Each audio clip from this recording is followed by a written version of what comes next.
Olá, amigos! Iniciando mais um programa da sua TV Upanema, o TV Upanema Entrevista.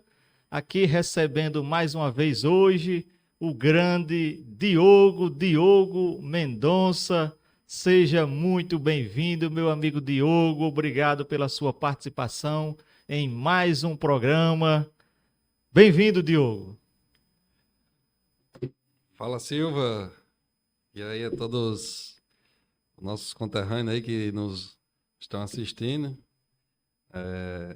Agradecer o convite aí. É sempre bom estar aqui pela nossa terra, né? Conversando e você sabe que fico muito entusiasmado com esse projeto da TV Upanema em trazer essa comunicação para toda a cidade, junto, na forma interativa, né? Na forma de notícia, na forma de reportagem, de cobertura de evento. Acho que são um produto, né? Uma ação muito importante para nosso município. Pouca gente sabe que nesse processo de volta da TV Upanema, Diogo foi um dos incentivadores, patrocinadores, inclusive, nessa volta, que está completando praticamente um ano, né, desse retorno, e ele incentivou e aqui está de volta, né? Mas, Diogo, nosso público é rotativo, eu queria que você se apresentasse. Quem é Diogo Mendonça? Explique aqui para o público que não lhe conhece. Quem é Diogo Mendonça? Rapaz, uma definição aí de pouco, acho que sendo muito simples, né? Diogo é um panemense que está aí desenvolvendo alguns trabalhos e foi estudar fora, né? Morar fora. Meus pais são de Ipanema, né? Quem todo mundo conhece é Titico e Socorro Mendonça, que é minha saudosa mãe. E a gente nasci aqui em Ipanema, morei nos conjuntos ali, né? E aí a gente, questão de trabalho, minha mãe foi morar fora, a gente foi, estudou. Sou o filho do meio, sou um panemense altamente raiz, um panemense que gosta das origens. Passei minha adolescência, minha infância, onde eu tenho meus amigos, onde eu tenho minha família aqui ainda. E aí me formei em engenheiro civil e atuo hoje na área de construção civil, né, de infraestrutura. E também desenvolvi trabalhei muito tempo também na cidade do Natal, na Secretaria de Infraestrutura, desenvolvi alguns trabalhos lá no tempo da obra no tempo do complexo. Uma das maiores obras que a gente atuou lá foi na questão das obras da Copa, né? E daí eu desenvolvi um trabalho, passei um tempo por lá. Hoje voltei para a iniciativa privada, onde trabalho com obras de infraestrutura e alguns estados aqui do Brasil, né? Minas Gerais, Bahia, Sergipe, Alagoas, Pernambuco, Ceará, Paraíba, Rio Grande do Norte. Então é um panemense raiz. Se tiver a definição de um panemense raiz, é Diogo. Diogo, eu acho que eu não fiz essa pergunta, curiosidade minha mesmo, eu não sabia. Você nasceu em Upanema mesmo? Se nasceu em Upanema, foi por parteira, deve ter sido Não, Edinar. na verdade, eu nasci em Mossoró, mas sou registrado em Ipanema, né? Sou registrado no Sim. cartório de Ipanema. Quando você nasceu, já estava morando em Mossoró já, seus pais. Não, eu morava aqui. Minha mãe, eu acho não, mamãe teve a gente em Mossoró e morava aqui. Mamãe morou aqui, papai, claro, minha irmã é de 85, então, não sei se, acho que o papai tinha um ano de casado quando minha irmã nasceu, mais ou menos, 84, eles moravam no conjunto, até 90. Meu irmão, quando nasceu, acho que a gente já morava em Mossoró. Que a gente morou em Mossoró de 90 até 99. E depois daí a gente foi morar em Parnamirim, né? Certo. Porque tem umas fotos aqui que eu estou relembrando na TV Upanema, as fotos, e tem várias fotos socorro, né? No mandato de Luiz Cando, no tempo da Senec, tem várias fotos. Estou lembrando aqui de três. Uma no Centro Manuel Davi Neto, Centro Cívico Manuel Davi Neto, que eu publiquei essa. Tem uma no desfile também, que ela era da frente. Inclusive essa do Centro Cívico Manuel Davi Neto, que é o nome da minha rua, eu não sabia quem era Manuel Davi Neto. Eu vim saber depois daquela foto ali e eu perguntei à mamãe, quem é essa mulher aqui da frente? Uma mulher na frente, lendo e tal. Aí a mamãe disse, é Socorro. Eu digo, não, muito diferente do que eu cheguei a conhecer ela, que eu sou novo também. não conheci ela nessa época aqui em Upanema, eu era uma criança. Enfim, então suas raízes, Upanema, né? Mas aí você foi para Mossoró, Mossoró para Natal, e dando um pequeno salto, você entrou na engenharia. Como foi? Como surgiu essa vocação para engenharia? Engenharia, Natal já era mais fácil, né? Para quem era upanemense mesmo, anos 90, antes de ProUni, antes de SISU, as pessoas nem Uhum. sabem, né? Aqui em Upanema, se você for olhar, você não tem médicos velhos, velho que eu digo mais de 40 anos, você não tem advogados velhos, muito difícil, você só me lembra de Didil. Você não tem engenheiro civil velho.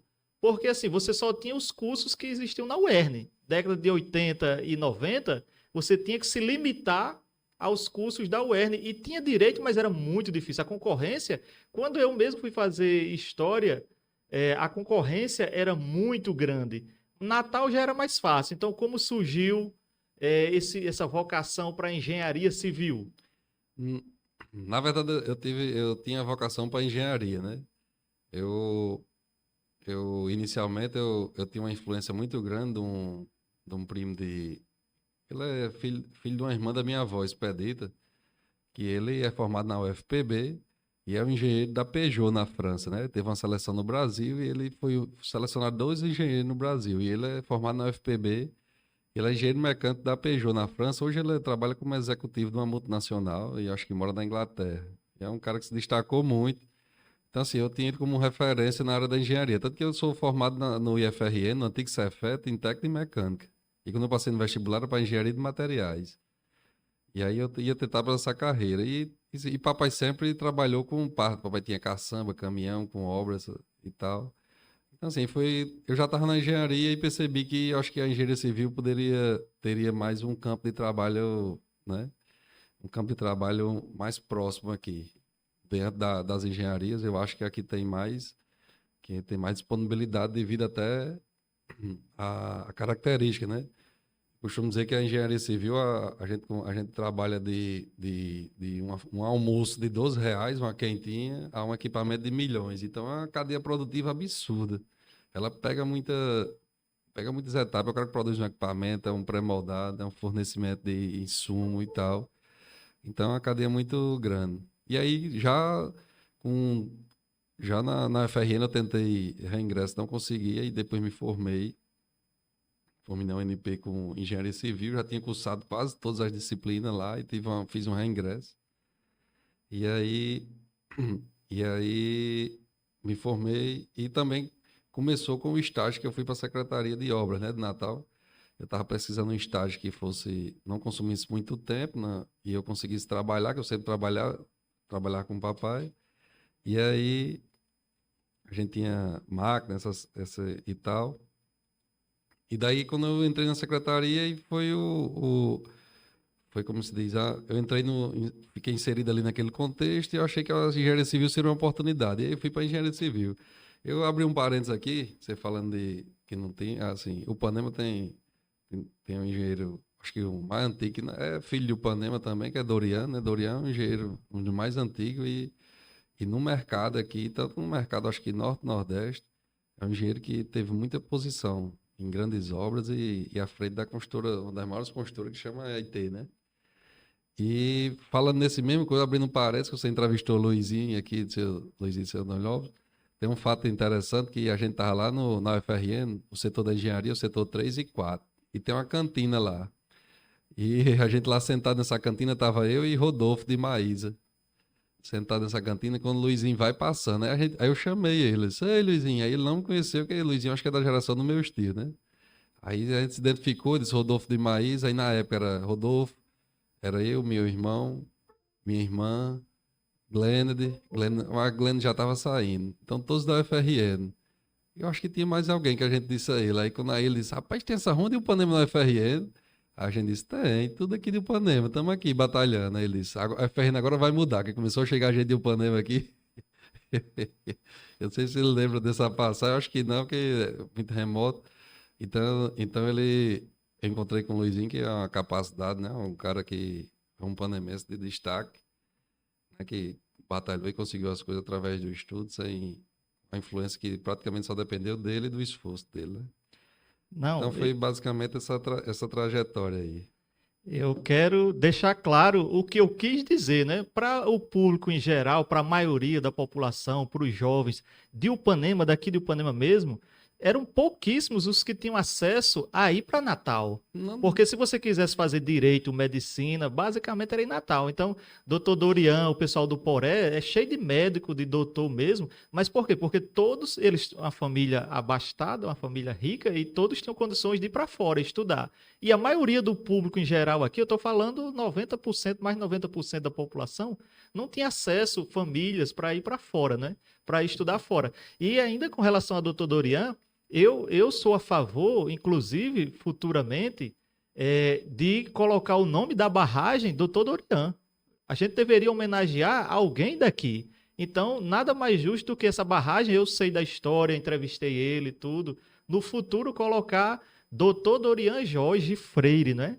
O nome é Dorian Jorge Freire? não sei qual é o nome dele completo, não. Dorian, eu sei que é Dorian Freire. Enfim, colocar o nome da barragem ao invés de Gessé Pinto Freire, que não tem nada a ver com o Ipanema, foi só uma questão, uma homenagem política mesmo. No futuro, a gente lançar uma campanha para mudar o nome da barragem para Dr. Dorian, né? Porque sem ele, essa barragem não teria saído do papel. A verdade é essa. Não, eu tive quando eu tive uma conversa uma vez com o, o diretor do DR, que era da CEINFRA na época que foi feita essa barragem aqui, e ele era um dos diretores do DR, que era responsável por o repasse dos recursos, e ele era atualmente secretário de Infraestrutura de Natal. E aí, estava na sala ele e Dorian, aí eu comentei, aí o diretor, na época, que é Tomás Neto, olhou e disse, aquela barragem ali só existe por causa dele. Aí ele, não, porque... E Dorian brigando, disse, até hoje eu tenho uma queixa de você. Olhou pra ele, pra Tomás e disse, o que foi isso? Por que você não deixou eu aumentar mais 1 metro, que eu tinha dobrado a vazão, e fez umas contas de engenharia lá.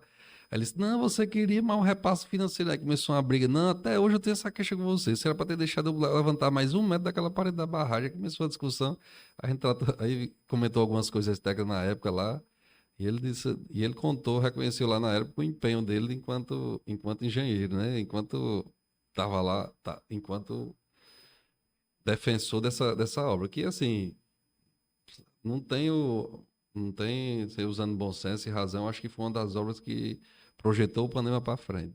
Não tenha dúvida, não tenha dúvida que essa obra hoje, existe o Ipanema antes e depois.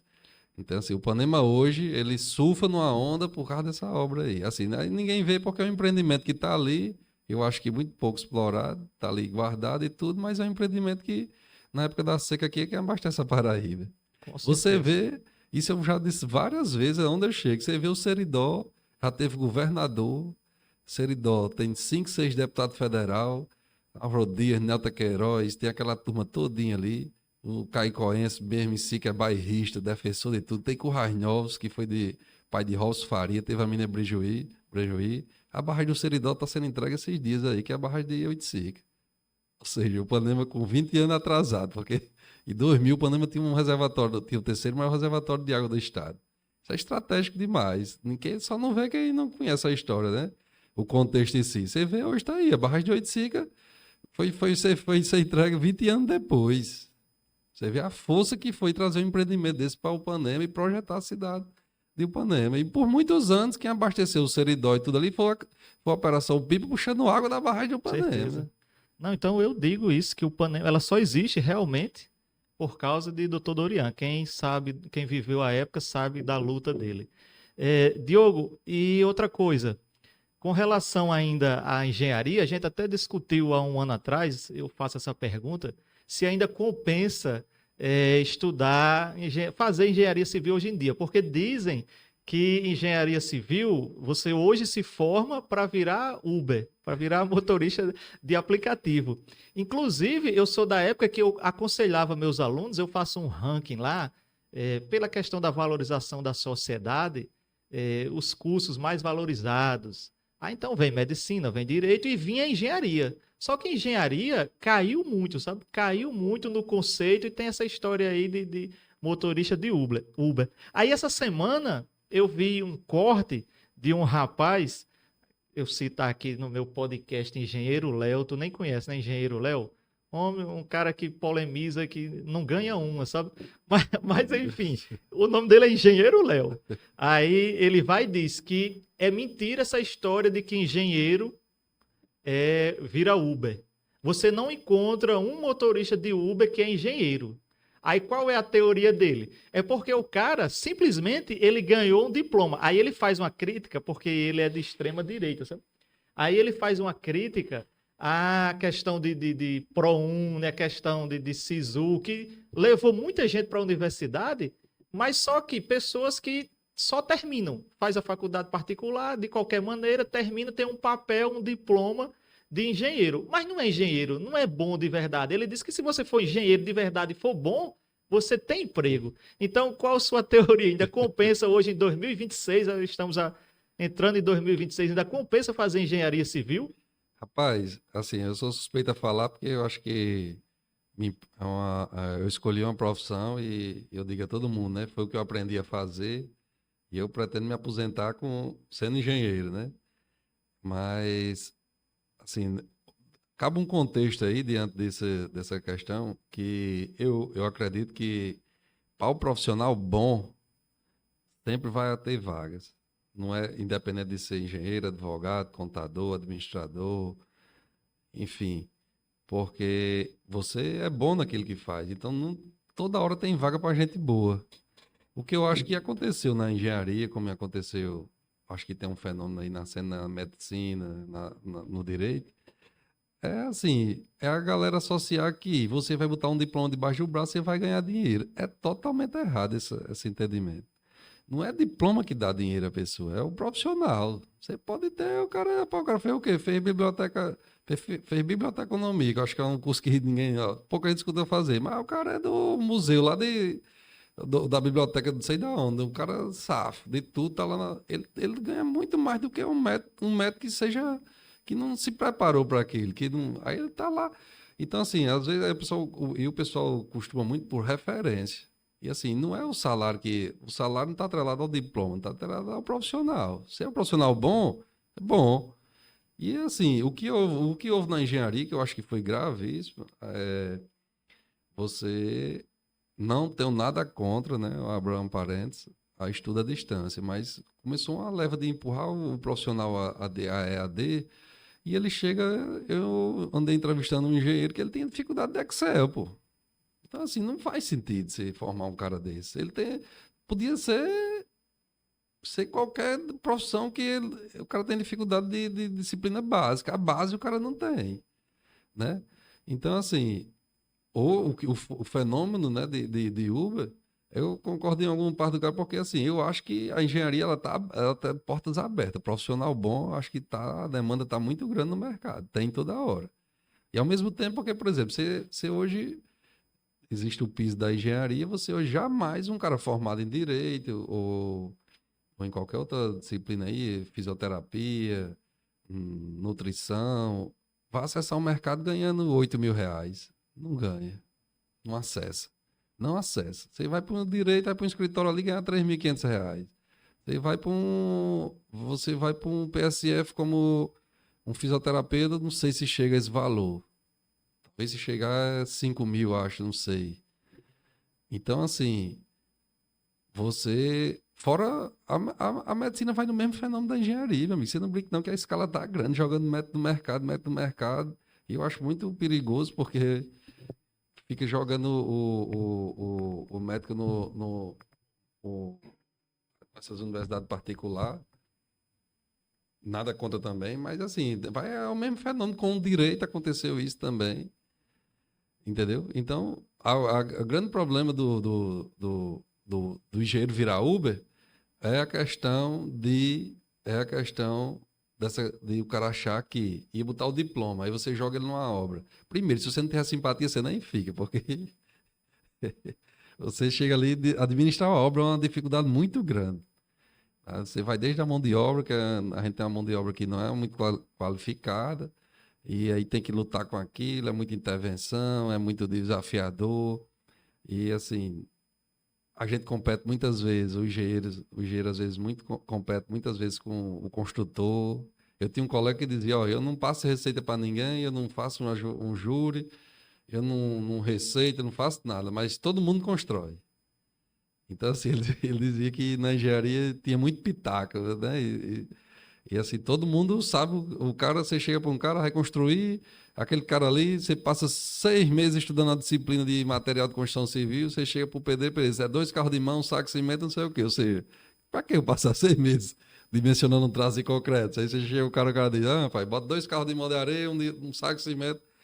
Então, assim, essa existe, porque isso é uma parte da engenharia, né? Mas quando você vai para a engenharia de infraestrutura, engenharia de prédio, assim, eu vou contar um agora que eu tive em São Paulo num congresso agora.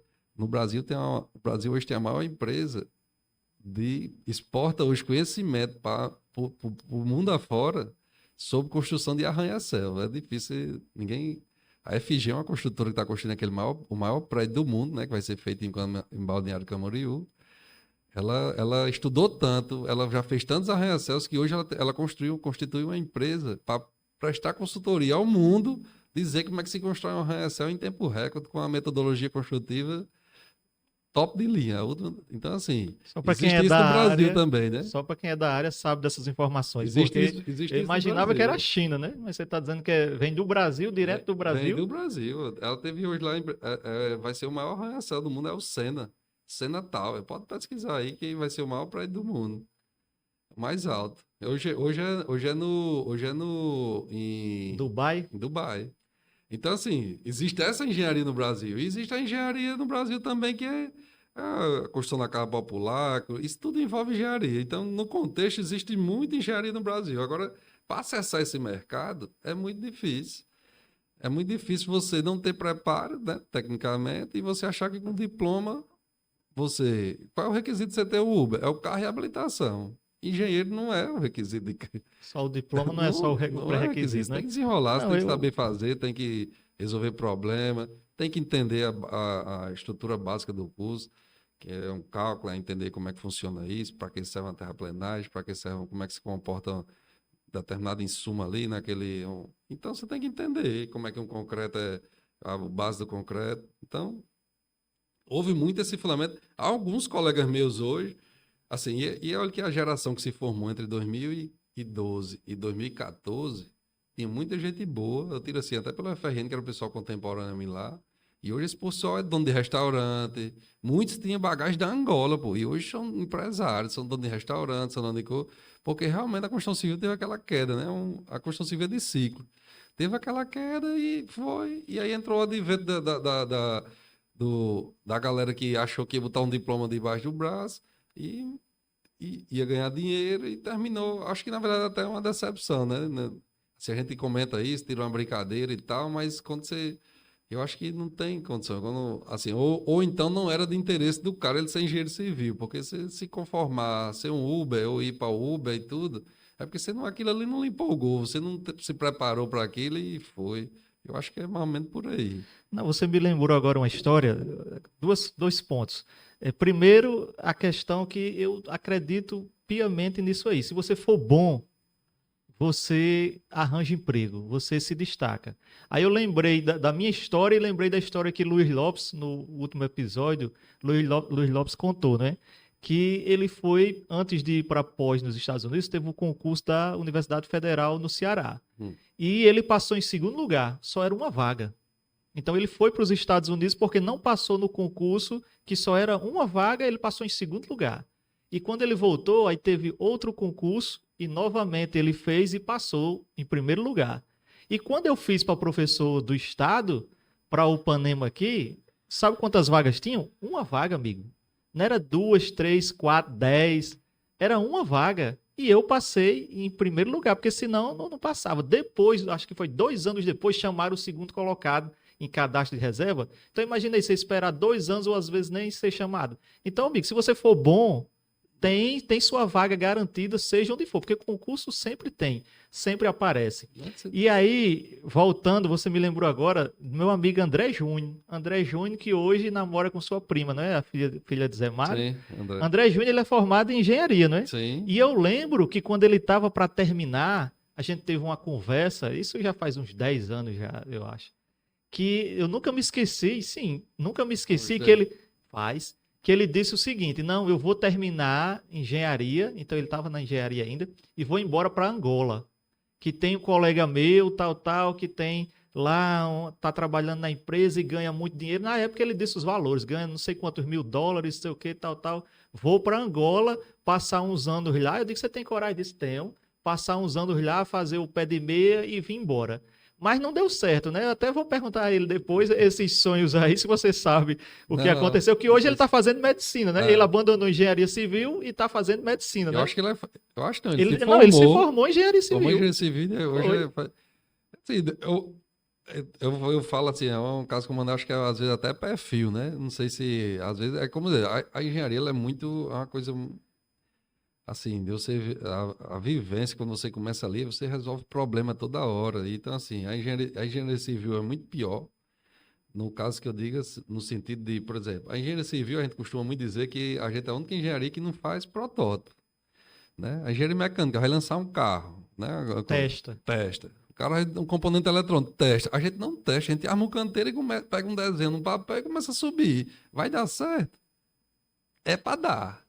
A gente estudou e viu que dimensionou que aquilo vai dar. Mas não vai. E nesse intermédio de começar e terminar, é uma briga eterna, é uma confusão, é falta. Você topa num negócio, é uma intervenção. É uma cadeia produtiva muito longa, muito desgastante. Você tá ali toda hora mexendo com muita gente, com muito fornecedor. Assim, pra mim, a coisa é, você tem que gostar, né? Se você não gostar, você não consegue passar mais do que 6 meses, não. Tenho certeza, garanto. Então, é uma profissão, acho que muito. Ao mesmo tempo, a gente tá ali para resolver problema, né? Você tem que resolver. Aí você não tem como. Você tá ali mobilizado com um canteiro com 100, 200, 300 pessoas, gastando toda hora, a construtora ali, topando o negócio, e você vai dizer, a olhar para trás e perguntar a quem? Se o pessoal tá confiando que você tá à frente daquele projeto ali.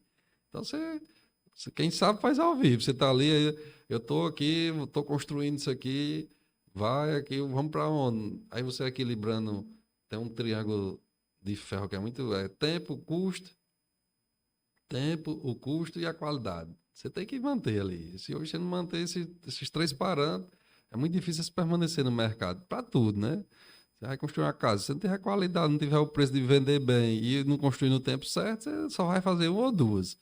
E ali é começar a queimar o cliente. Você vai fazer uma obra. Então, é uma coisa que você está ali, é muito desafiador.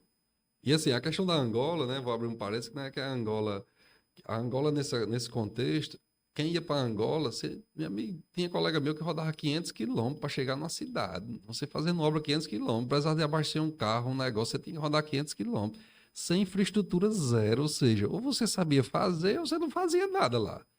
Você não tinha essa ruma de recursos de. Mas dava dinheiro? Dava, você recebia em dólar naquela época e tal, assim, era totalmente também, assim, era meio contraditório, né? Dava muito dinheiro, por exemplo, eu tenho um colega que veio embora porque internou ele e outro com febre amarela, né? E assim, do lado dele na cama lá, o colega dele não resistiu, morreu lá, aí teve que trazer o corpo para o Brasil e tal, e ele disse que se saísse do hospital vinha para perto da família, porque quando ele olhou do lado, ele chegou junto com esse cara lá, e só voltou ele, o cara não voltou. Assim, ganhar dinheiro, mas e aí? Como se você não ganhar também não conseguir Usufruir. usufruir, também é meio contraditório, né? Mas assim, o grande questão da Angola, você ganhar dinheiro e as condições, meu amigo, era negócio negócio de você, ou você fazia acontecer, você montava uma cidade para fazer a obra. Então, assim, você não.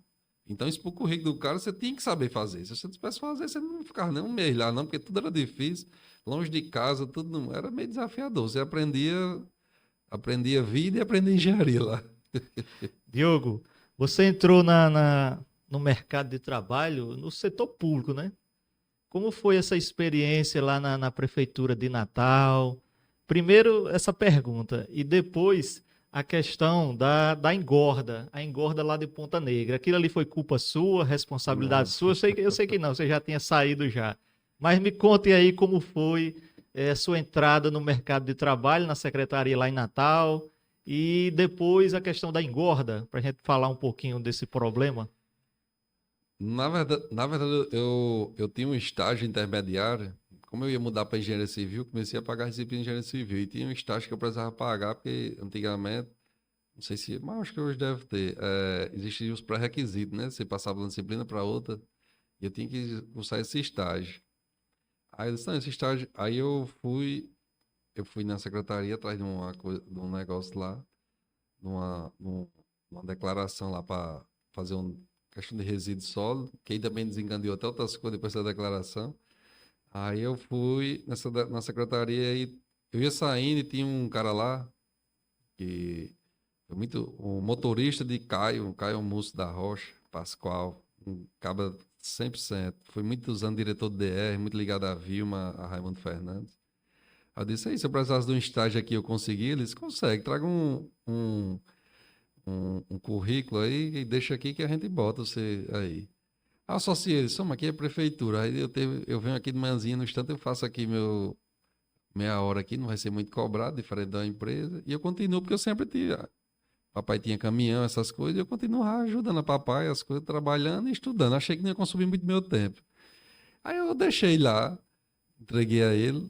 Aí, com pouco tempo, eles ligaram pra eu ir e tal. Eu disse, eu fui. Aí foi eu e mais 5 na seleção lá. Aí quando disseram aí, quanto era pra ganhar? Aí, R$ 240 na época, né? 2000 e 2011. Junho de 2011.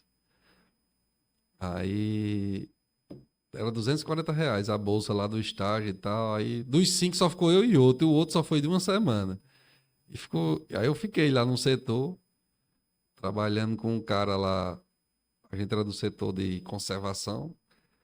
Conservação que chama na cidade, é o tapa-buraco, aquela questão toda. E tinha uma lei que tinha sido acabada de aprovar. Acabada de aprovar, não, estava em cena, estava começando que a lei é aprovada em 2008, mas aí passa um tempinho, né, para a lei começar a engajar, o povo conhecer a lei. E esse cara era, inclusive, ele era Luiz Gomes, Francisco Herto Diógenes, né, era dos Diógenes aqui. Que coincidente, quando eu disse que era do Panema, ele disse que tinha um colega aqui do Eliseu Viana, que antigamente tinha, né, era o Eliseu Viana, sei lá, a casa do estudante em Mossoró, que ele veio estudar lá. E tinha um cara que tinha umas irmãs muito bonitas. E ele vinha pra cá olhar para as irmãs do cara. Quando eu descobri, quem eram? era o irmão de Gracinha, de tio Luiz, que mora no Ceará, que é do banco, ele é do Banco do Ceará, eu acho. Ou é do banco, ele é do banco. Ele é do Giroma aqui. Aí Quem eram as irmãs que eu não entendi? era Gracinha, a esposa do tio Luiz, que Sim, Luiz de Balzinho que Luiz chama. Baldi, era Gracinha, as irmãs. Eu esqueci como é o nome do irmão dela. Ela tem um irmão que mora, não sei se você conhece, tem um irmão que mora no Ceará, que Não, foi embora há conheço. muito tempo, trabalhava num banco lá. Eu disse, rapaz, essa mulher é casada com um tio meu, soma ele. Porque ele contava a história, eu disse, rapaz, você tá confundindo, né? O Panema, né? Ele disse, eu ia assim, tinha um bar, descrevi, o bar aqui de frente, o mercado do outro lado, aí o carro parava ali, aqui de Mossoró. Gilmar, o nome do irmão dele. Ele estudava com esse Gilmar aqui de Ipanema e tal. E eu me dei muito bem com ele quando ele foi se aposentar, tanto que ele foi se aposentar, a minha indicação primeira foi dele, né? Ele só deixa esse menino aqui que ele vai desenrolar. Aí eu fiquei, aí era final de governo de Micala, todo mundo já indo-se embora. Aí, já aquele Carlos Eduardo já tinha ganhado a eleição, isso em 2012, né?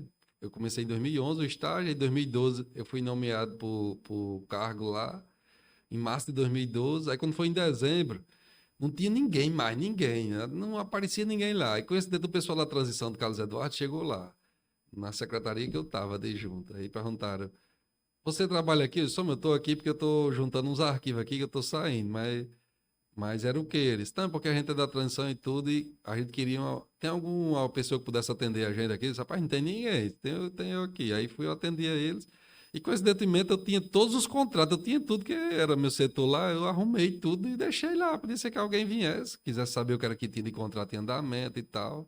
Aí fui explicar ao povo que era o dia a dia da secretaria. Aí o cara disse, você quer continuar? Não, primeiro o cara perguntou assim, você é ligado a algum vereador? Política é difícil, né? O cara lá tá. Você é ligado a algum político? Ele disse, não, eu sou não. Você quer continuar? Eu disse, também não sei, depende do que é que vai ter aí e tal. Não, como é seu nome? Pegaram meu nome e tal. E aí eu expliquei tudo do setor lá e também saí. Vim pro Panema aqui, passei o Réveillon por aqui. E aí, daí eu entrei Daí o cara também manteve contato comigo depois. E aí eu na primeira nomeação de Carlos Eduardo, no dia 4 de janeiro de 2013, eu fui os primeiros a ser nomeado, tava lá meu nome. Na primeira nomeação do Jornal do Diário Oficial, meu nome tava lá, no mesmo cargo que eu tava no tempo de... E daí eu fiquei. Depois eu passei a ser o secretário adjunto, né, que já fui na gestão de Aura. Fiz uma. Aí assim, na época eu tinha muito. Eu já estava lá, né, envolvido nas obras. Começou as obras da Copa do Arena das Dunas. Aquela obra ali no entorno da Arena das Dunas foi a única obra do Brasil. Se você chegar na Caixa Econômica e perguntar lá em Brasília qual foi a única obra do Brasil licitada pelo método da RDC Copa, quem concluiu foi aquela de Natal ali. A gestão do Carlos Eduardo. Foi a única obra que começou e terminou antes da Copa. E os outros estádios? Não... Não, no entorno. Porque assim, Sim, do entorno. você só associa os estados, né? Mas tinha muita obra no entorno, era viaduto, era. Então, Natal, o pacote de obra que foi licitado pelo RDC, que terminou, foi aquele ali, no Brasil todinho.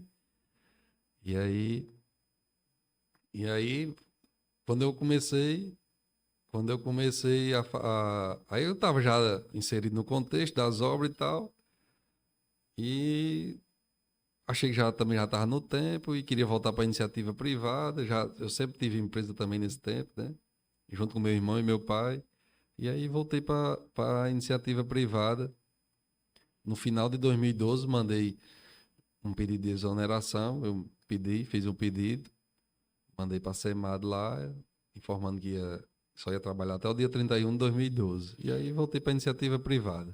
Você falou nessa questão do serviço público. Você já me contou outras vezes que quem era o secretário de fato era você, né? Mas tinha que colocar alguém lá acima de você por causa das conveniências políticas. Mas quem resolvia mesmo a Secretaria de Natal era você, e você mexia com orçamento de milhões e milhões de reais, chegava a bilhão? Não, chegava a bilhão, não. O orçamento lá da gente era... A rigor, porque o orçamento público ele começa, né, com o orçamento, mas era em torno de 15 a 20 milhões. Na verdade é porque, assim, existia, né, sempre vai existir isso, existia a nomeação, e muitas vezes eu, por não ter ninguém por mim lá, e só por ter o meu trabalho, eu mesmo tenho interesse em fazer. Na verdade, o que eu vi no serviço público era o seguinte: existe uma carência muito grande no serviço público, né? Principalmente em prefeituras. Se a gente está trabalhando na prefeitura da capital, imagina em cidades menores. Existia uma carência de mão de obra, os cargos praticamente não tinham concurso. E o que me manteve muitas vezes lá foi eu ter o backup. Eu tinha um backup de obra de toda. Ainda tenho hoje, ainda assim, um backup que eu digo que eu participei das grandes obras, né? De 2011 até 2020, praticamente todas as obras eu participei. Seja dando um apoio ao pessoal de planejamento, ao planejamento de obra. Então, assim, eu tinha um backup muito grande. Então, assim, se eu não mexia politicamente com ninguém, então para que mexer naquilo ali se tinha um backup? Então, eu dava muito... Era uma questão minha de dar apoio ao pessoal, a trabalhar, a fazer. E, assim, eu via como oportunidade de aprender, né? Por exemplo, Natal tem uma obra hidráulica que é uma obra do Porto de América Latina, que é a transposição das bacias dali do Arena das Dunas até chegar no Rio Potengi. O cara, das maiores autoridades em cimento injetado, que é o Jetgrout, que foi feito lá, que o túnel está sendo cavado a 19 metros de profundidade. O cara tinha uma bagagem de obra na América Latina. Então, quando era de tarde que eu não tinha uma ocupação, eu ia conversar com o cara para lá. Não tinha nada a ver lá, não era meu setor, não era nada, mas eu estava lá, para ele me ensinar como era que fazia esse tipo de obra. Então, assim, eu só tinha isso porque eu estava lá no público, né? Eu tinha direito de errar, tinha direito de aprender. Na iniciativa privada, muitas vezes você não tem, né? Você não tem essa flexibilidade. Mas aí a gente esforçando, querendo aprender, como eu tô... E assim, e não vendo muitas vezes na frente, porque aí entra naquele contexto que a gente estava conversando aqui. Muitas vezes você vê o salário, mas na verdade, se você ganhar bagagem, o salário vem de reboque. Se eu fosse muitas vezes enxergar o dinheiro, eu não tinha ficado nem lá, porque R$ 240, né? R$ 240, eu acho que o papai me ajudava com esse valor. Era meio salário mínimo, o salário mínimo era 540. Então, praticamente era meio salário mínimo, né? Então, assim, Aí é visão, é como eu falo você, é a visão do profissional, né? E foi muitas obras, muitas coisas aconteceram e teve muitas obras, né, estruturando em Natal, né? Tem esse túnel que eu acho que não concluiu ainda, tá para ser concluído aí, que também foi obra de financiamento do governo na época, foi iniciado em 2013, eu acho, esse túnel. E tem as obras da engorda, né, como você falou É aí. muito assunto, esse homem conversa muito. Mas deixa eu Pois fazer é. uma pergunta já atravessando aí a nossa história. Você há pouco tempo elogiou a engenharia brasileira. Mas me diga uma coisa, por que que na China os caras constroem uma coisa de uma hora para outra e você acabou de citar, por exemplo, uma obra que se arrasta por 10 anos, por décadas e décadas. E sem falar metrô no Brasil, tal, o que é que acontece então? É só questão política mesmo? O que é? Na verdade, assim, eu acho que uma falha no Brasil grande é projetos. Então, assim, quando você começa a executar uma obra dessa, por exemplo, esse túnel, por que ele se arrasta? Porque foi feita uma Por quê? sondagem errada, na época foi feita uma sondagem errada, e assim, licitou o projeto daquele modelo lá, e quando começou a cavar o túnel, todo mundo sabe, se você chegar no Brasil todinho, todo mundo sabe que Natal é em cima de duna. Então, assim, tinha uma sondagem errada no meio. Então, se tivesse sido perdido tempo analisando o projeto antes de licitar e tal, não tinha uma sondagem, alguma coisa errou no meio lá. Tinha sondagem, aí você começa a escavar uma coisa que está lá embaixo do chão lá. Ele começa a desmoronar. Aí você tem que, aí como é que você vai fazer aquilo ali? Uma sondagem tinha previsto, ó, você chegar nesse intervalo aqui, você vai topar num solo que ele pode não ter resistência, ele vai começar a afundar o túnel e tal. Eu acho que o grande problema no Brasil, que tem que se desenvolver no Brasil, é projeto e legislação, principalmente se tratando de órgão público. Eu acho que isso é fundamental. Aí, por exemplo, você trava a forma de licitar, a forma de contratar. Existem vários e vários problemas de orçamento. Às vezes não tem. Você sabe que o orçamento público ele começa com expectativa. Se não tiver arrecadação, não vai. Não tem quem vai nascer esse dinheiro para ir. E aí começa a se eleger prioridades e tal. E assim a obra no. Eu tenho certeza que a execução no Brasil não perde nada para a China, a forma de executar. Agora, o problema é que a gente pega projetos ruins, a gente tem um calo grande no Brasil, projeto ruim. É um calo absurdo. Você vê a reta Tabajara, que é outro caso aqui da gente Pronto, ali. um exemplo. Mas aquele ali ninguém sabe ali, eu acho que nunca a imprensa foi à tona, mas a reta Tabajara, o cara que negou todos os projetos da reta Tabajara transferiram ele, botaram ele para outro canto para ele sair do meio para a obra sair toda errada. Entendeu? E ele diz isso abertamente. Não entendi, explica aí de novo. Foi feito um projeto na época, né, para licitar a reta Tabajara e tal, e o cara que analisou tudo lá disse que não era para. Os projetos tinham falha, o projeto não fazia e tal e tal. Tira do meio e licita do jeito que tá aí. Tá aí, a reta Tabajara, um problema, teve Então problema o de cara tinha solo. razão. Tinha. Então, assim, por que a obra tá parada lá? É problema da engenharia? Não, não é. Eu tinha raiva, eu tinha muita raiva que os calçadores de Natal tudo arriava.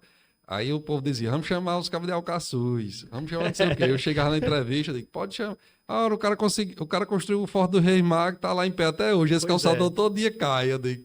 Mas no tempo do Forte do Rei Mago não tinha, os caras não tinham orçamento, os cabos dimensionaram aquilo ali, tá bem posicionado, tá tudo tá perfeito ali, foi feito mesmo para. No tempo que foi construído, tenho certeza que eles tiveram problema em desmoronar em alguma coisa e eles foram se moldando ali, fazendo toda a proteção e o mar. E o mar é uma dinâmica costeira muito forte, meu amigo. Não tem como você chegar a dizer, comparar o Forte do Reis Magos, que tá lá em pé até hoje? Tá. Mas o Forte do Reis Magos não tem ferro, né? 500 anos. Tem pedra lá. Aí você vai olhar, metodologia construtiva diferente e tal. Aí você vinha para lá, você vinha, o cara para fazer uma obra, afundava lá, só, provavelmente tem que ter proteção costeira aqui, tem que fazer tudo. Aí os caras vinham, a gente fazia o muro de contenção, o barraqueiro ia, abria o muro para passar um tubo de esgoto do banheiro. Na hora que ele abria o muro, meu amigo, ele fragilizava o muro quebrava. Aí dizia, não, vamos chamar os caras Pode chamar o turma Aí eu ia dar entrevista na hora, o povo começar com coisa de alcaçu, não sei o quê. Você tinha que ter muita paciência para não explodir lá, esculhambar logo todo mundo. Aí começava. Então, assim, existe a metodologia construtiva, existe coisas boas que a engenharia tem feito. Agora, por trás da engenharia, assim, principalmente quando se trata de obra pública, existem algumas falhas, eu acho que no método de contratar, né? A gente tem muito projeto ruim E também na questão executiva das obras, né? Da qualidade. Pode ter algum problema, mas não é engenharia, não. A engenharia está lá para resolver. Não, a questão é não ter essa dúvida nunca que é problema de engenharia. Ou foi execução, ou foi projeto. Mas se usar a engenharia a favor de dimensionar e fazer aquele projeto funcionar da- do, dentro do que ele está proposto a ser ali, a engenharia vai resolver o seu problema. Não é problema de engenharia, não. Muitas vezes tem outras coisas por trás. Uma pergunta rápida. Você citou sempre a questão pública e a questão política envolvida no meio das decisões, mas você é de família política. Você nunca usou a política enfim, para se beneficiar de alguma maneira, alguma indicação, alguma coisa, porque sua família, em nível estadual, está lá dentro do governo, né? Não, nunca não. Tá, mas minha família é política, uma política, acho que local, não tinha, acho que não tinha força para indicar ninguém, tá mais numa secretaria de infraestrutura do, de uma cidade que não tinha vínculo nenhum. Nunca pedi, não, porque até mesmo assim, eu tenho medo de pedir, porque na hora que eu pedisse, eu ia ficar devendo aquele favor, principalmente a política, né? Assim, a política, e ali eu ia ter uma bandeira, eu ia ter um trabalho. Então eu vi por esse lado, nada contra, tem quem tem sua indicação de fazer e tal, mas porque na verdade eu queria trilhar uma coisa técnica, né? Um trabalho técnico. Então, assim, na hora que eu vinculasse meu nome a outra pessoa, qualquer outra coisa que essa pessoa fizesse, respingava em mim. E lá não, lá só tinha eu praticamente, né? Eu contra mim mesmo. Não tinha outra pessoa. E a engorda, Diogo? Não, a Engorda foi um dos projetos grandes também. Aquela Engorda, aquele projeto foi feito acho que em 2014 ou 15. Começou do enrocamento ali de Ponta Negra. Tem a empresa que fez aquele projeto inicial, acho não, foi a Tetra Tech, eu não sei quem foi que terminou, parece que foi feito após a Tetra Tech, uma multinacional, uma empresa, Moisés Tesla, né, que era o geofísico lá que dimensionou aquilo tudo e tal, fez todo aquele trabalho. Aquele projeto ele foi discutido amplamente no Ministério das Cidades, né? Então, assim, eu não sei o que foi que no final, eu não acompanhei o final dele, o final, porque teve aquela questão da troca da jazida e tal. A UFRN, a parte de oceanografia da UFRN, tem o professor Venerando também, que é que trabalhou junto com a FUNPEC naquele projeto ali. São pessoas de credibilidade, eles conhecem essa costa aqui, nossa, como ninguém. Inclusive foi reconhecido até pelo pessoal da USP na época que vieram fazer o trabalho. Então, assim, a obra em si da Engoda ela era necessária, porque existe o mar tá avançando ali naquele sentido e não tem a reposição da areia. Então, assim, toda aquela infraestrutura de retaguarda ali que tem, os calçadões, os empreendimentos, tudo aquilo ali está em risco. E, na verdade, ali era uma área turística, né? O que hoje eu acho que pode ter tido algum problema na Engoda, né? Que o pessoal reclama da areia ou de alagar, que na verdade na época do projeto, a concepção na época já previu que ali, diferente de outras praias, por exemplo, você chega ali em Iracema ali, é praticamente plano, né? Onde foi feita a Engoda. Natal não, Natal tem aquela parte de cima, tem uma infraestrutura de drenagem todinha ali que tem que chegar para ali. E eu acho que faltou, se tiver, eu acho não, na época tinha um projeto de drenagem para não ocorrer aquilo, porque a drenagem ali, ela perde muito sedimento, né? A água começa a levar o sedimento, daqui a pouco vai começar as erosões lá. E na época foi discutido projeto, foi feito tudo, até na licença do IDEMA e tal. Então, assim, a Engorda era um projeto viável, tecnicamente viável para ali. Tinha que ter aquilo ali. Não tinha como não Mas fazer, foi mal não. feito, não? Porque eu vi um vídeo recente que praticamente a água já voltou o que era. Mas, na verdade, eu não sei se foi o mesmo vídeo que eu vi com você, tá tendo muito problema justamente da drenagem, né? Tá abrindo umas erosões no corpo do aterro, né? O aterro foi feito ali e tá ocorrendo algumas erosões ali no ponto. Então, assim, eu não. Eu saí em 22, em dezembro de 22, não tratei mais os finalmente e a obra foi executada, mas a obra em si, ela foi dimensionada e ela era prevista. E assim, são obras que você vê Uma vez chegou um pessoal das Ilhas Canárias, lá da Espanha, lá na prefeitura, a gente participou da reunião com eles lá, com o negócio de investimento de turismo e tudo.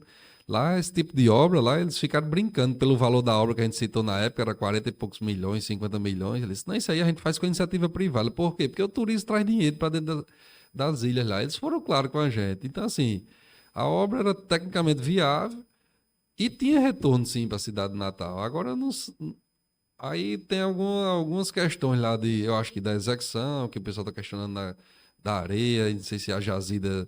Enfim, há algumas coisas que eu acho que, se botar na balança, no final, eu acho que só em preservar a estrutura ali e o impacto, houve impacto, né, ambiental também, de usar jazida e tal, mas eu acho que tudo isso, no final, entre os prós e os contras, a obra é a favor da cidade do Natal. Se a gente tirar os olhares de tendência e tal, acho que tecnicamente foi uma obra que Natal precisava.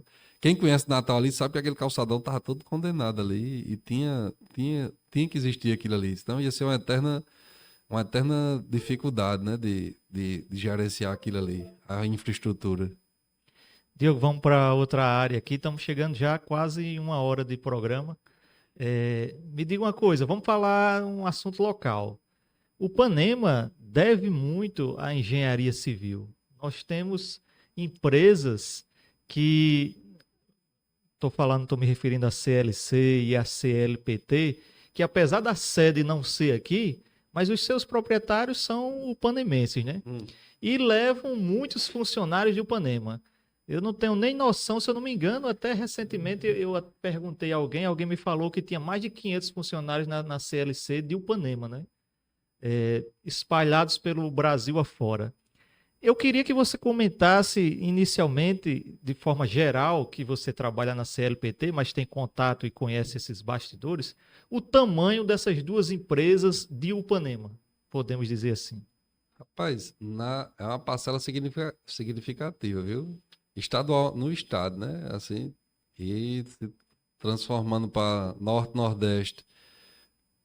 A CLC também tá mais à frente, né? A CLC é uma empresa hoje que está, acho que no sul também.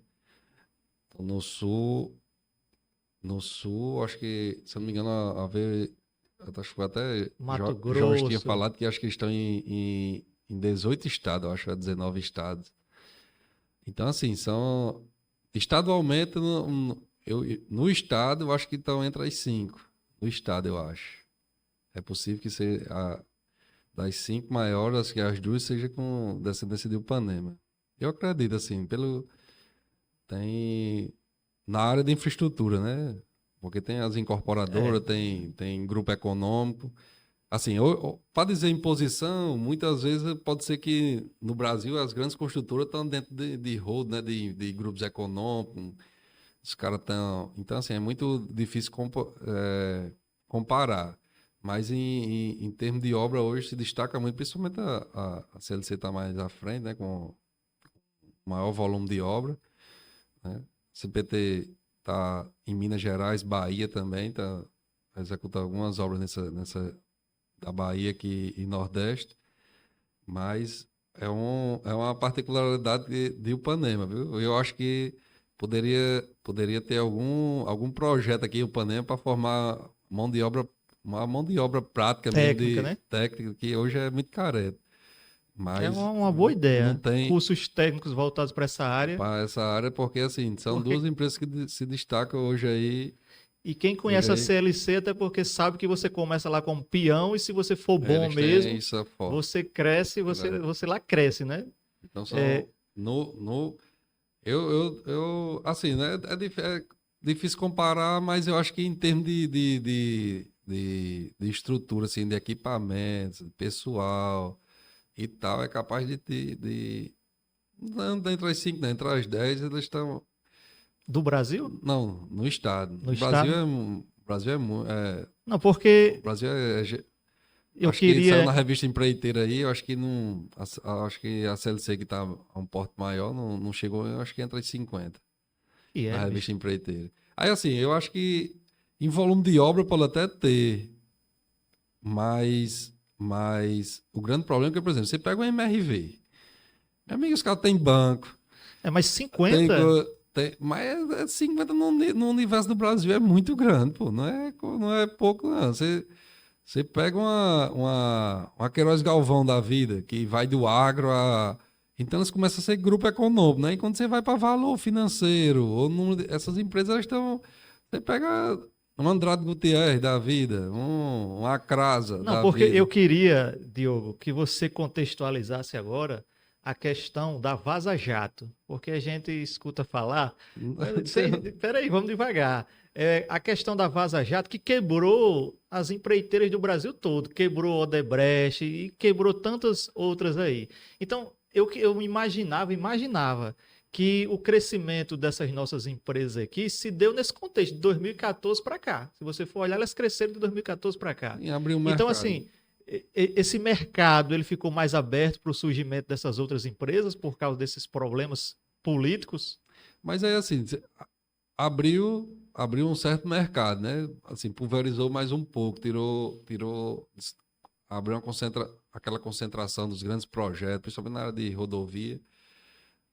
Você teve acessão dessas empresas, né? De médio porte, saíram crescendo e tal. Mas você tem que ver que, em se tratando de grandes obras no Brasil, na engenharia, tem que ter o acervo, né?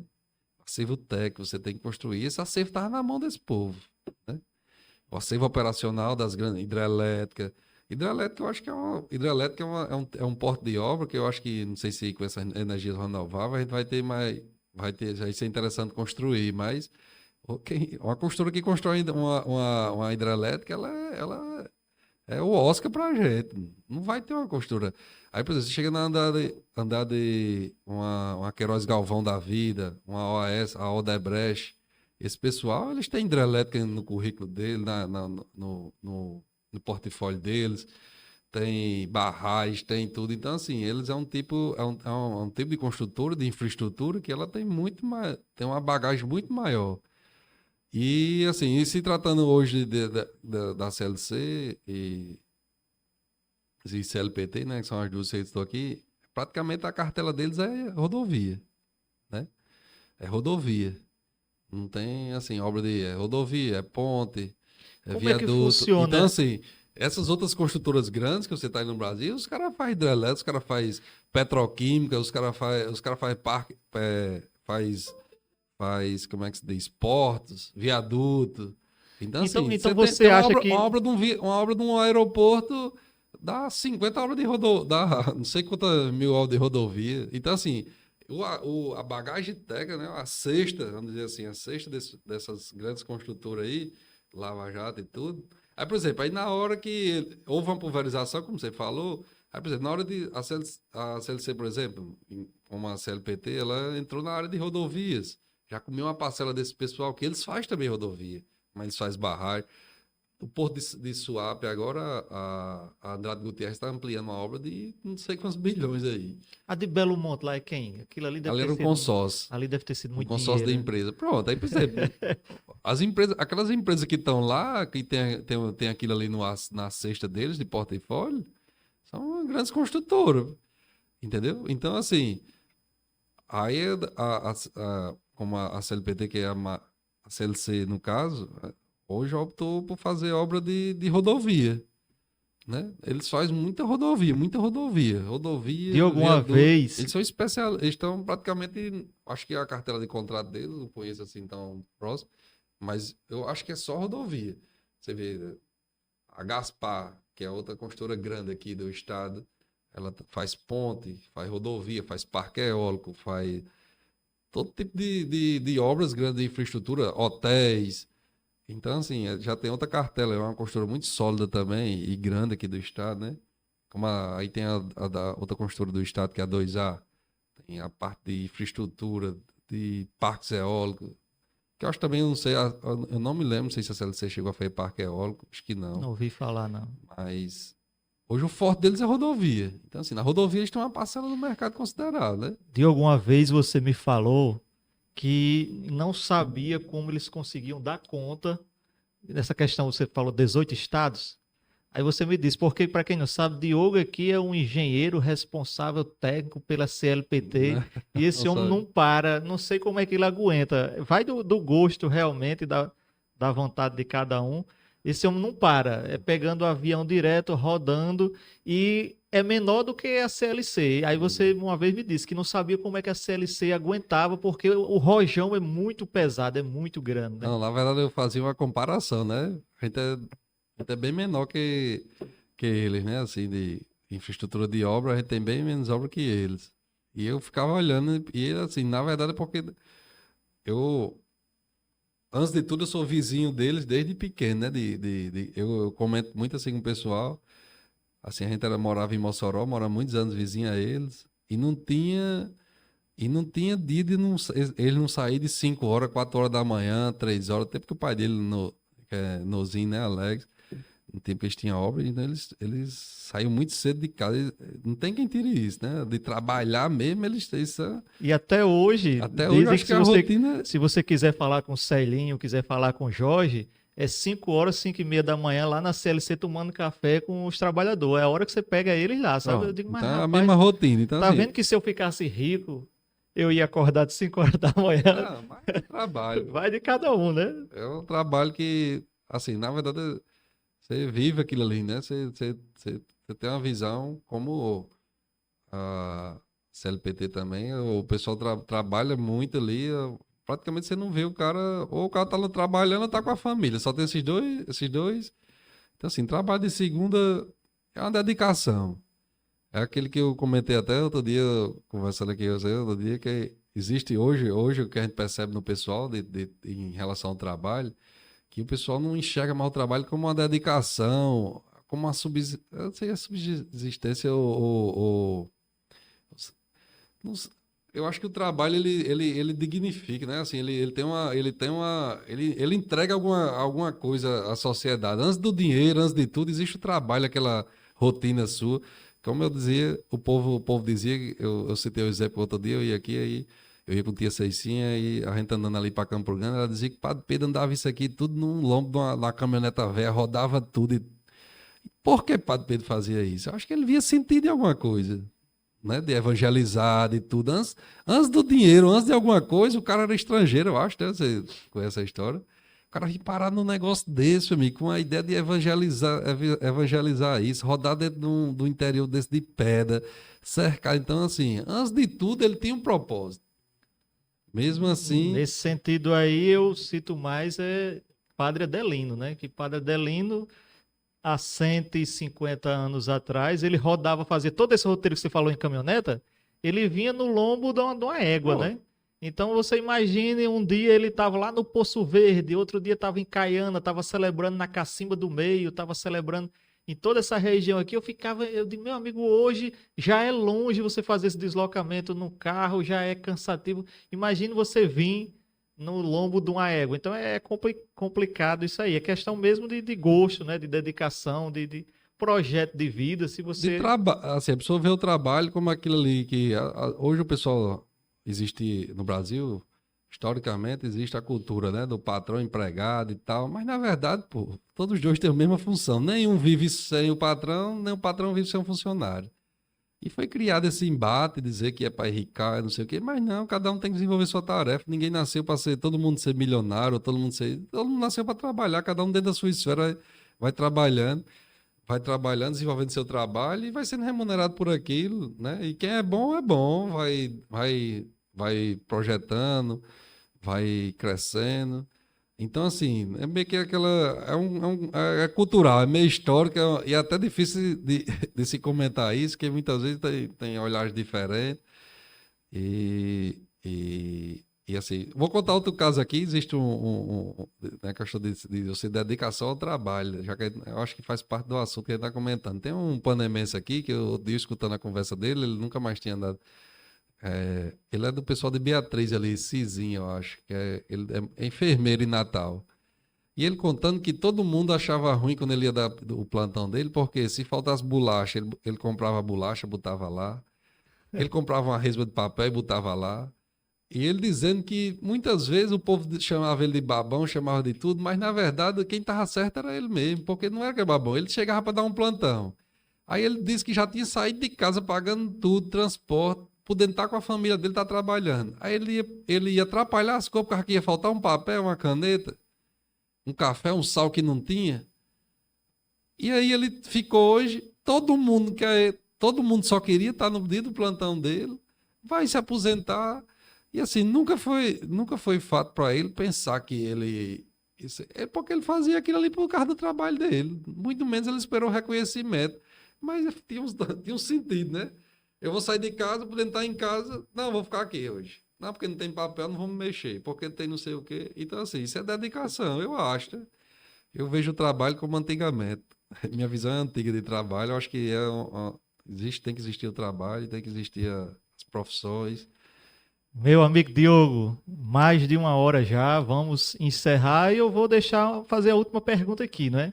Uma pergunta de praxe que eu vou fazer para todos os nossos convidados, que é a seguinte: você está lá fora já, apesar de ser novo, trabalhando há muitos anos, você não pensa em contribuir para o seu município de alguma maneira, algum projeto, alguma ideia? Você não sonha, não vislumbra dar o retorno, incentivo para os nossos jovens de alguma maneira? Eu já gostei muito dessa ideia. Essa ideia está anotada já aqui, está registrada. A questão de um curso, de focar para os nossos jovens para entrar nesse mercado de trabalho, para entrar nessas empresas aí, já num cargo maior, né? Não só de peão. Entrar já num cargo melhorzinho, ganhando um pouquinho melhor, já é uma ajuda grande na condição de vida desses nossos jovens, né? Mas você não tem nenhuma ideia, não, um projeto para Upanema, retribuir ao povo de Upanema? A ideia é essa, né? Eu vou dar a ideia aqui a você vai colocar para frente e eu venho ajudar no projeto aí de a gente essa contribuição, né? Juntar aí a parte técnica operacional da empresa. A Upanema hoje tem duas grandes empresas, né? No ramo da engenharia. E eu acho que é uma coisa, eu penso nisso aí de moldar e trazer, assim, eu sempre procuro, se eu achar alguém de Ipanema que queira, eu tô ali para dar oportunidade, eu acho, mesmo, ou não a oportunidade, ou dar um conselho, ou ajudar. Então, assim, minha ideia é que volte para que em retorno para a cidade e consiga projetar isso aí, pegar alguns jovens aí de Ipanema, que queira não, assim, para mim toda profissão é digna, né? Você tem hoje um operador de moto niveladora, que é uma máquina que totalmente modernizada, com joystick e tudo, é um cara que ganha 8, 10 mil reais, 12 mil reais. E embora, mas 8, 10 mil básico, Existe um assim, encarregado, e se você fosse embora para Santa Catarina, para o ganha Rio muito Grande, mais. ganha muito mais, hora Você, extra e tudo. olha, Você é você doido. hoje tem dificuldade de achar um cara sala técnica que administra um canteiro. Você tem dificuldade hoje de achar esse cara. Se você abrir a vaga para engenheiro, 200 currículos chega para vocês. Vocês, eu quero um cara de sala técnica, saiba fazer uma compra, saiba controlar um estoque, saiba administrar ali o processo de aquisição do insumo, desde a compra, da cotação, de tudo. Você não tem esse cara. Esse cara é muito difícil. A gente tem que fazer esse cara. Essa mão de obra está escassa cada vez mais. Você não tem um encarregado hoje para tomar conta daquela frente ali, um cara que vá fazer um desenhista, um técnico de edificações para estar ali na sua obra interpretando os projetos, estando colado junto com o encarregado nas dúvidas técnicas. Essa turma sumiu do mercado. Você tem muitas vezes engenheiro. E particularmente, eu tenho uma resistência em contratar um engenheiro e dar uma função menor a ele. Eu acho que, como colega de profissão, para mim o cara tem um diploma, eu vou contratar ele para ser. Entendeu? E ao mesmo tempo, assim, o cara vai ter tempo para crescer nesse. Eu acho que às vezes a gente abre hoje a mão de obra técnica operacional no Brasil, acabou, não tem não. Você vê os caras já com 40, 50, 60 anos já e você tentando resgatar. Uma coisa que eu acho que vai ajudar é que as máquinas daqui uns dias vão estar tudo funcionando aí, robotizadas, né? Sozinha? É. Sozinha. Aí meio que não precisa como é que se diz? Do tato ali, né? Do saber fazer. Vai programar um computador, dar um start lá e só guiar. Diogo, eu Mas, tem muita pergunta, muito assunto, mas é porque eu não queria me estender muito, mais de uma hora, né? Os jovens hoje em dia já não assistem mais do que 2 minutos, 3 minutos, imagino, já vai com 1 hora e 10 aqui já é, de programa, mas tem muita pergunta para fazer, como por exemplo, se você planeja, poderia, eu sei que depende da oferta, né? um retorno ao serviço público, se você pensa de alguma maneira. Cargo político eu acho que não, né? Mas a volta ao serviço público. Não, acho que meu tempo de serviço público já Não, muito difícil. É assim, não é, vou dizer não, eu não gosto de ser taxativo nas coisas não, porque eu sou um cara que eu tenho medo de ir da manhã, a gente não sabe o que é que vai vir amanhã, né? tem o Eu tenho medo. mestrado ainda. Terminou já? Não. Não, tá. Desistiu? Tá Não, enganchado? tá enganchado. Faz mestrado em Brasília, na Aí, UNB. Tem muito assunto. Tem a religiosidade, apurar. Tem muito assunto. A gente vai deixar então para um segundo episódio. Eu queria suas considerações finais, Diogo Mendonça. só agradecer a oportunidade, né? O espaço, e a gente tá aí. Fazia tempo que não tava andando por aqui, já tinha quase abandonado. Eu cheguei aqui, já tem um menino novo, eu saí daqui, você não tem. E agradecer o espaço, acho que é válido aí estar entrevistando o Panemense, né? Não sei se vai ser tão compatível. Você tinha um doutor agora e colocou em. Eu sou o próximo na frente do doutor, o Luiz primeiro doutor Lopes. do Panema, né? Mas eu agradecer que seja um espaço que traga muitas ideias, né? E entrevistar os upanemenses aí que venham contribuir e contar cada vez mais, reviver e manter a história da nossa cidade, né? Trazer aí os grandes upanemenses. Muito obrigado mais uma vez, Diogo. Um prazer grande ter você aqui mais uma vez. E até o próximo programa, né? Esse foi o seu TV Upanema Entrevista.